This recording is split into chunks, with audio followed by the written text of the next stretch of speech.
ابھی معلومات والے لوگ سوال کر رہے تھے مولانا کیا اس میں سر کا مسا نہیں ہوتا، کیا اس میں پاؤں کا مسا نہیں ہوتا؟ تیمم بہت آسان طریقہ ہے. پانی کا نقصان دہ ہونا الگ موضوع ہے، یا انسان کے لیے پانی بالکل موجود نہ ہو. اللہ الرحمن الرحیم. ابن عکاشہ یہ کہتے ہیں میں خدمت امام محمد باقر علیہ الصلوۃ والسلام میں تھا.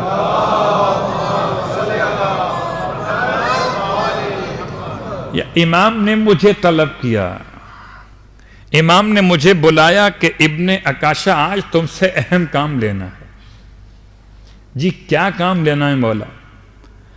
فرمایا دار میمون نے جائیے، ایک محلہ تھا مدینے کے باہر، دار میمونہ، وہاں جائیے اور وہاں ایک شخص جو کنیزیں بیچتا ہے لا کر ان علاقوں سے وہ کنیزیں لے کر آیا ہے. وہ آپ کو کنیزیں دکھائے گا خرید و فروخت کے عنوان سے، تو جو وہ دکھائے گا وہ چھوڑ دیجئے گا. اور ایک کنیز جو ہم صفات بتاتے ہیں جب آپ اس سے کہیں گے تو کہے گا وہ تو بیمار ہے، وہ تو بیمار ہے. آپ اس سے اصرار کیجئے گا مجھے وہی چاہیے. وہ جو قیمت بتائے گا یہ ہم آپ کو دیتے ہیں بند پاؤچ، پیسے کی پوٹلی، اردو میں گاڑی، اردو میں پیسے کی پوٹلی، یہ آپ تھام لیجئے، یہ اس کو دے دیجئے گا اور وہ کنیز خرید کر لے آئیے.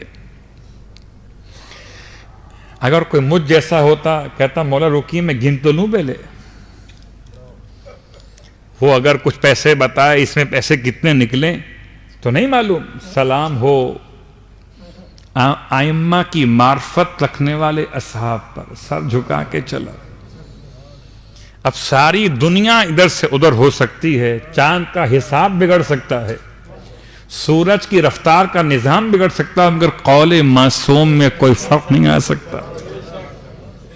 وہ لے کر چلا یہ رقم کی تھیلی اور پہنچا علاقہ دار میمونہ، مدینے کے باہر ایک محلہ.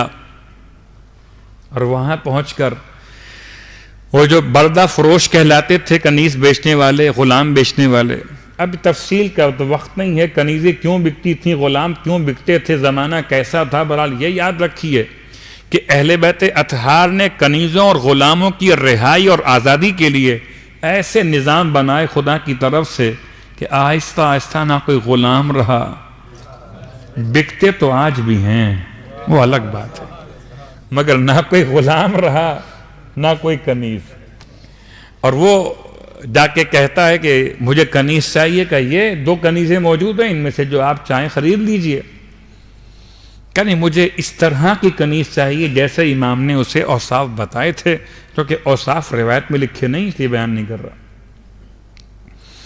کہ اس طرح کی دوشیزہ خاتون تو ایک میرے پاس ہے، وہ بیمار ہے. کہ مجھے وہی بیمار چاہیے. مجھے لفظ بیمار سمجھ کر مجھے حضرت ابراہیم علیہ السلام کا لفظ سقیم یاد آ گیا. انی سقیم، میں بیمار ہوں.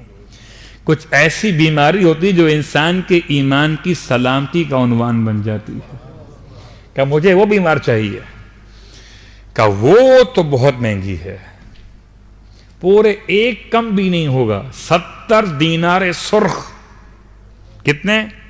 70 دینار سرخ اس کے قیمت کے طور پہ لوں گا میں، اس سے 1 دینار کم نہیں ہوگا، کوئی ڈسکاؤنٹ نہیں ہے.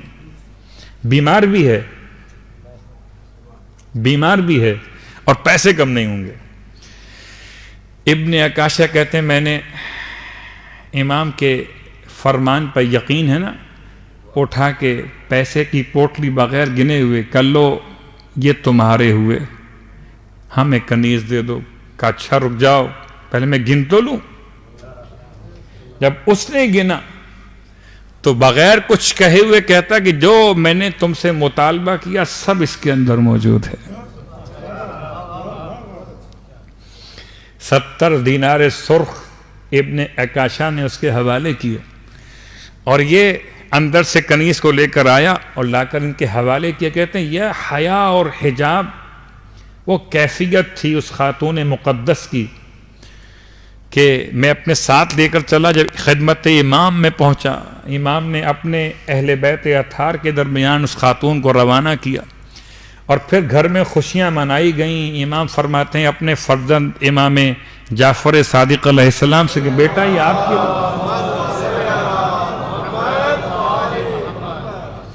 بیٹا یہ آپ کے لیے ہے۔ اللہ اکبر۔ حمیدہ کا ترجمہ کیا ہے؟ بسا اوقات نام کا تو استعمال ہوتا ہے، اچھا بہت کم لوگ نام رکھتے ہیں آئمہ کی ماؤں کے ناموں پر۔ خدا کے لیے ان ناموں کو آگے بڑھائیے کہ اگر یہ نام ریپیٹ نہ کیے گئے تو پھر ایسے اجنبی ہو جائیں گے، لوگ پوچھیں گے اس کے معنی کیا ہوتے ہیں، اتنا رکھیں اس نام کو کہ پھر معنی بتانے کی ضرورت نہ رہے۔ حمیدہ حمید لفظ ہے، ایک حمید لفظ ہے۔ حمیدہ کا ترجمہ میں خود نہیں کرتا، امام نے خود کیا۔ حمیدہ یعنی المحمودہ، جو لائق تعریف ہو اس کو حمیدہ کہتے ہیں، جو لائق تعریف ہو اس کو حمیدہ کہتے ہیں۔ پھر آپ نے فرمایا المصفات، مصفہ کسے کہتے ہیں؟ جو بالکل صاف اور ستھری خاتون ہو۔ یہ صاف ستھری وہ نہیں جو آپ کے ہمارے الفاظ کے اعتبار سے صاف ستھرے نہا کر آ گئے، نہیں، المصفات من الادناس، ہر قسم کی دنس سے، ہر قسم کی چھوٹی خراب باتوں سے بھی اس سے خدا نے پاک اور پاکیزہ رکھا، اسے حمیدہ کہتے ہیں۔ المصفات من الادناس کالسبیکۃ الذہب، امام نے مثال دی۔ کیا مثال دی؟ جب کبھی سونار کے پاس جائیے تو سونار لوہے، جب سونے کے ساتھ ایک عمل اختیار کرتا ہے کہ سونے کو گرم کرتا ہے، اس کو اتنا گرم کرتا ہے کہ اس سے جو میل کچیل ہے وہ الگ ہو جائے اور خالص سونا رہ جائے۔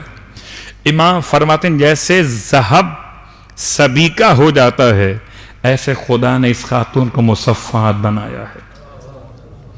ما زالت الملائکۃ تحرسها، ملائکہ اس بی بی کی حفاظت کرتے رہے۔ ما زالت الملائکۃ تحرسها، ملائکہ اس بی بی کی حفاظت کرتے رہے، حتی ادیت الیہ، یہاں تک کہ یہ میرے پاس پہنچا دی گئیں، کرامتن من اللہ، یہ اللہ کا کرم تھا لی میرے لیے، وَلِحُجَّةٍ مِّن بَعْدِي، اور میرے بعد آنے والی حجت کے لیے۔ الفاظ کس کے؟ امام جعفر صادق علیہ السلام کے۔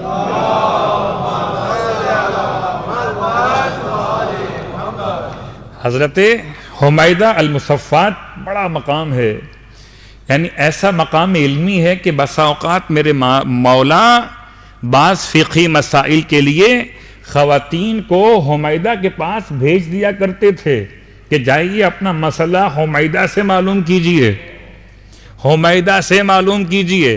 مسئلہ کیا ہے؟ عبد الرحمن کا سوال اس کی خاتون کے حوالے سے کہ دوران حج ایک نو مولود خدا نے اولاد عطا کی حج کے دوران، یعنی مکے پہنچ کر بیٹا ہوا ہے، اب اس کی طرف سے حج کیا جائے گا، عمرہ کیا ہوگا، اس کا احرام پہنے کہ نہ پہنے؟ تو جناب حمیدہ سے مسئلہ پوچھا گیا خواتین کی طرف سے، تو آپ نے مسئلے کا جواب دیا کہ ولی نیابت کر لے بچے کی تو کافی ہے، اور بچے کو چاہو تو سلے ہوئے لباس سے ہٹا کر بغیر سلے ہوئے کپڑوں میں بطور احرام لباس پہنا دو، مگر ولی نیابت کرے گا بچے کی طرف سے۔ حمیدہ مصفات کا مسئلہ بیان کرنا، یعنی امام کے گھر کی خاتون، ساتویں امام کی والدہ، ساتویں امام کی والدہ، 3 اولادیں ہو چکی، چوتھی اولاد امام موسی کاظم علیہ السلام تھے۔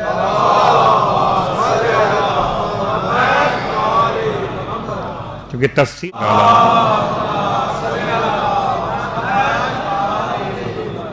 یہ مسئلہ فقہی ہے، اس لیے کہ تیمم ہوتا ہی ایسے وقت میں جبکہ گنجائش ہماری اور آپ کی زندگی میں، یا بیماری کا مسئلہ وہ الگ موضوع ہے، پانی کا نقصان دہ ہونا الگ موضوع ہے، یا انسان کے لیے پانی بالکل موجود نہ ہو، مسائل لیکن جو کم از کم پیش آ سکتا ہے اس خاص ماہ مبارک میں، وہ کیا ہے؟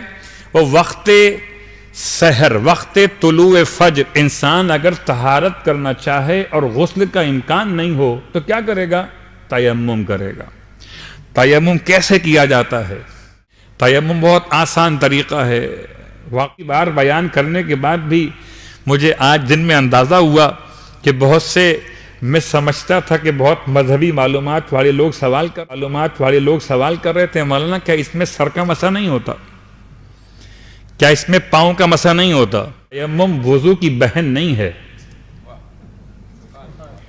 کہ وضو کے جیسا ہو۔ ہمارے یہاں قیاس کا مسئلہ بہت زیادہ، حالانکہ ہم قیاس والے نہیں ہیں۔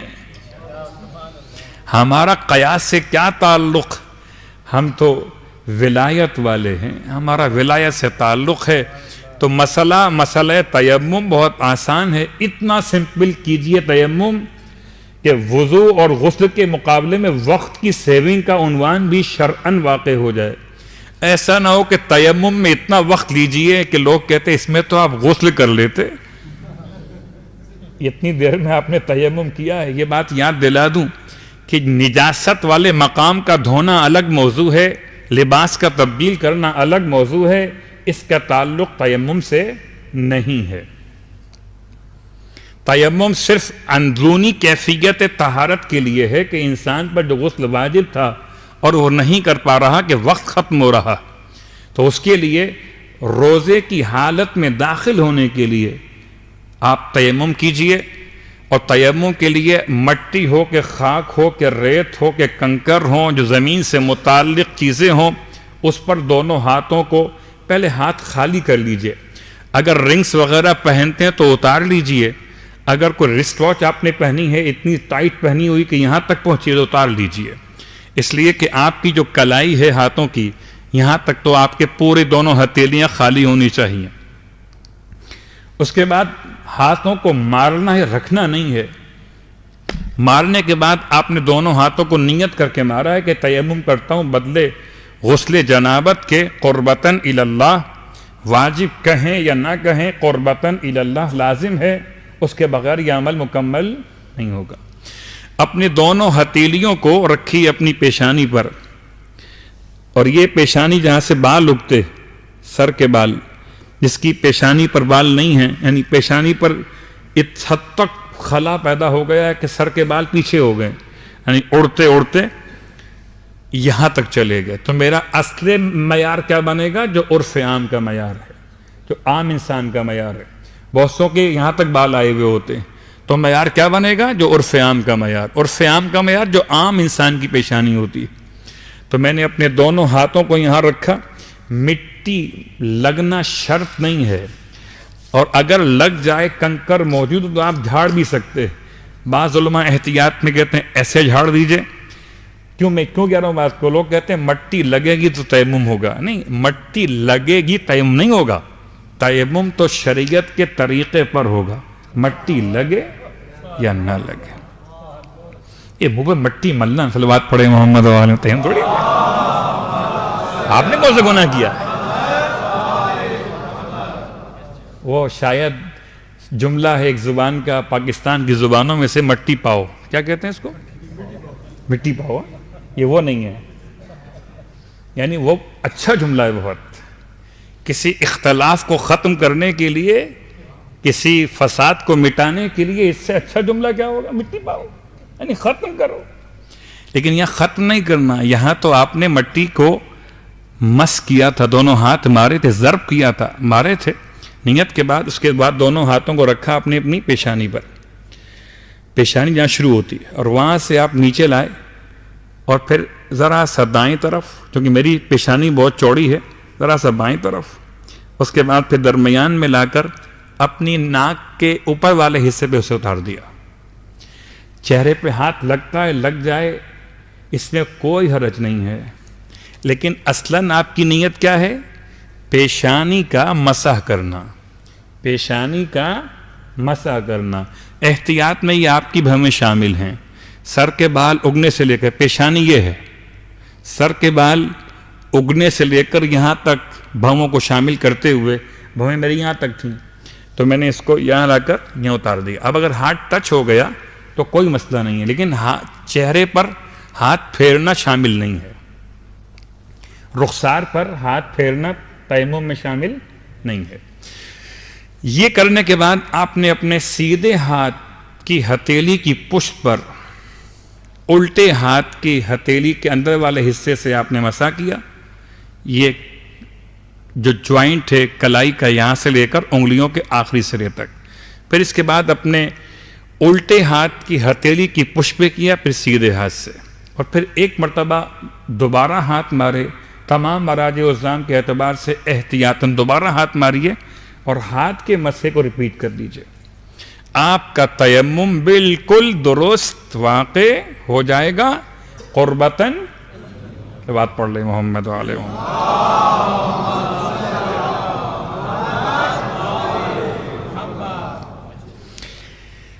لوگ سوالات تو بہت سارے کرتے ہیں۔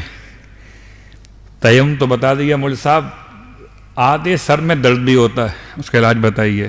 اس کا علاج بھی ہے، اس کا علاج، اس کا نام عربی میں شقشقیہ، اور اس کے لیے دعا موجود ہے، پھر انشاءاللہ کبھی بتاؤں گا۔ آج چھوڑ دیتا ہوں، ورنہ کہیں دعاؤں میں بات نکل گئی تو پھر انسان کہاں تلاش کریں گے۔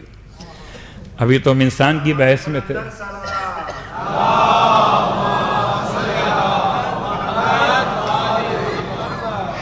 اور انسان کی بحث میں بات ہماری چل رہی تھی، اور ہم نے کل ایک بات مکمل کی تھی کہ انسان اگر خود فراموشی کا شکار ہو جائے تو اس کے نتیجے میں انسان کا پہلا مسئلہ کیا ہوگا کہ غیر کو اصل قرار دے گا۔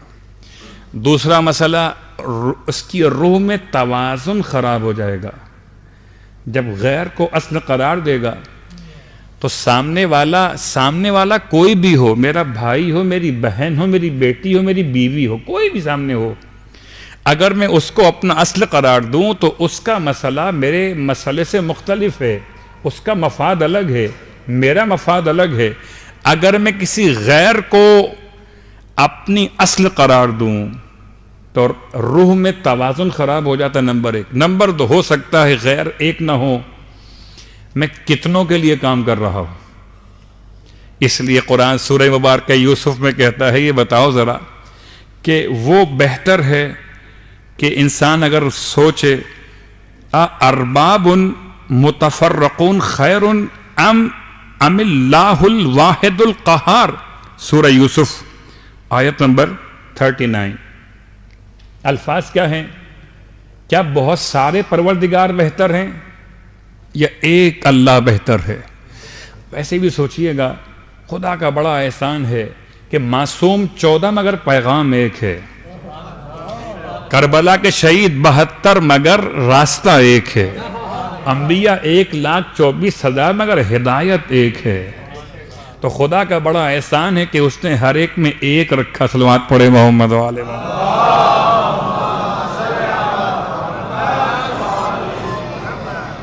کسی کے یہاں 4 ہیں تو 4 راستے الگ الگ ہیں، ہمارے یہاں 14 راستہ مگر ایک ہے۔ ارباب، کیا یہ بات بہتر ہے کہ ارباب رب کی جمع، متفرقون متفرق الگ الگ، خیر یہ بہتر ہے، ام اللہ یا اللہ بہتر ہے، الواحد القہار جو ایک ہے اور قہار ہے وہ بہتر ہے۔ تو انسان اگر سوچے کہ پروردگار نے کتنا لطف و کرم کیا کہ مجھے اور آپ کو در در کی غلامی سے ایسا بچایا کہ جہاں جھکتے ذلیل ہوتے، اس نے ہر در پر جھکنے سے بچاتے ہوئے اپنے در پر جھکایا تو عزیز کر دیا۔ اس کے بعد اگر انسان اپنے آپ کو فراموش کر دے تو اس کا ہدف اور مقصد کوئی بھی نہیں ہوگا۔ ہدف نہیں ہے، کوئی مقصد نہیں ہے۔ کیا مطلب؟ کبھی سوچے گا یہ گروپ بہتر ہے، یہاں چلا جاؤں، کبھی سوچے گا وہ گروپ بہتر ہے۔ میں نے لفظ گروپ استعمال کیا بڑے احتیاط کے ساتھ، مجھے الفاظ کا انتخاب کرنے میں ذرا سا دقت تو ہوتی ہے، لیکن جب دقت ہوتی ہے تو پھر پروردگار کی طرف سے حجت مل جاتی ہے کہ انسان اگر خود اپنے خدا کی طرف سے دیے ہوئے عقیدہ توحید پر آگے نہ بڑھ رہا ہو تو کیا ہوتا ہے؟ پھر سوچتا ہے کہ یہ بہتر ہے کہ وہ بہتر ہے. اس لیے قرآن کہتا ہے مذبذبین بین ذالک لا الہ اولائے ولا الہ اولائے. یہ سورہ نساء کی آیت کہ ان کی حالت کیا ہے؟ مذبذبین، یہ تذبذب میں ہیں، یہ تذبذب میں ہیں کہ نہ تو ان کے ساتھ پورے ہیں نہ تو ان کے ساتھ پورے ہیں. وہ کہتے ہیں جی ہو سکتا ہے یہ کام آ جائے، ہو سکتا ہے وہ کام آ جائے، تو تھوڑا سا یہاں بھی کچھ سلام کر لو، تھوڑا سا وہاں بھی سلام کر لو. اس سے آج کی زبان میں کہتے ہیں نیوٹرل ہو جانا. شاید پتہ نہیں یہ لفظ مناسب ہے یا نہیں، یا دونوں کو خوش کرنا. دونوں خوش نہیں ہوتے. بہت سنگین جملہ ہے کہ اگر دھوبی کا کوئی پالا ہوا حیوان ہو اور راستہ اپنے گھر کا راستہ چھوڑ دے تو نہ گھاٹ کا رہتا ہے نہ گھر کا رہتا ہے. صلوات پڑھے محمد والے محمد.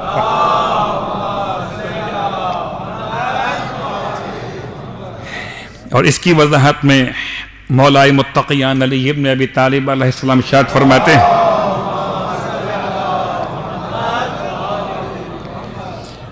فرماتے ہیں یمیلون مع کل ریح، یمیلون مائل ہو جاتے ہیں ہر ہوا کے آنے پر.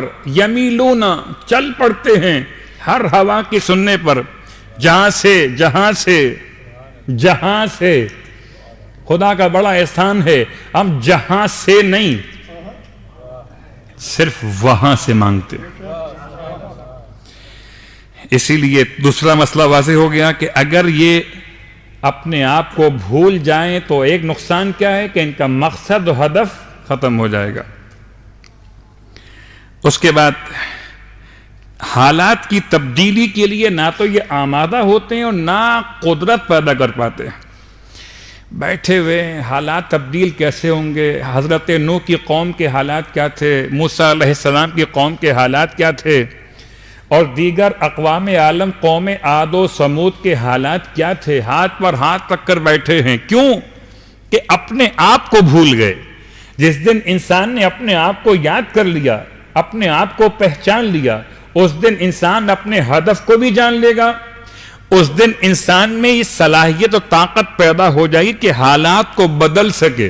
حالات کیسے بدلیں گے؟ مثال دیتا ہوں آپ سے التماس ہے، جو دور بیٹھے میں قریب آئے ذرا، آئیے قریب آ جائیے، جگہ بہت ہے، آئیے بسم اللہ قریب آئیے.